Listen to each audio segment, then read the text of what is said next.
আসসালামু আলাইকুম বন্ধুরা, আশা করি সবাই ভালো আছেন। আমরা যারা ফেসবুক থেকে টাকা ইনকাম করতে চাই, প্রতিদিন আমাদেরকে যে জিনিসগুলো চেক করতে হবে, আমার পেজে কোনো রিপোর্ট আছে কি না, ভায়োলেশন আছে কি না। যদি থাকে তাহলে আমরা কখনো মনিটাইজেশন পাবো না। তাহলে চলুন কীভাবে চেক করব সেটাই দেখে আসি।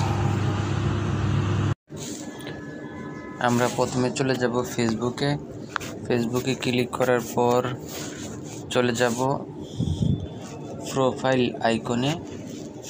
আইকনে একটা ক্লিক করার পর আমরা চলে যাব হেল্প অ্যান্ড সাপোর্টে ক্লিক করার পর চলে যাব সাপোর্ট ইনবক্সে ক্লিক করার পর দেখব রিপোর্ট অ্যাবাউট আদার্সে একটা ক্লিক করে দিব। এখানে নো রিপোর্ট, এরপরে চলে যাব ইউর অ্যালার্টে নো ভায়োলেশন। এই দুইটা জিনিস যদি আপনাদের ঠিক থাকে তাহলে আপনাদের ফেসবুকে কোনো সমস্যা নেই। আশা করি ভিডিওটা আপনাদের কাছে অনেক ভালো লেগেছে। ভিডিওটা লাইক, কমেন্ট, শেয়ার দিয়ে সবাইকে দেখার সুযোগ করে দেন। ধন্যবাদ।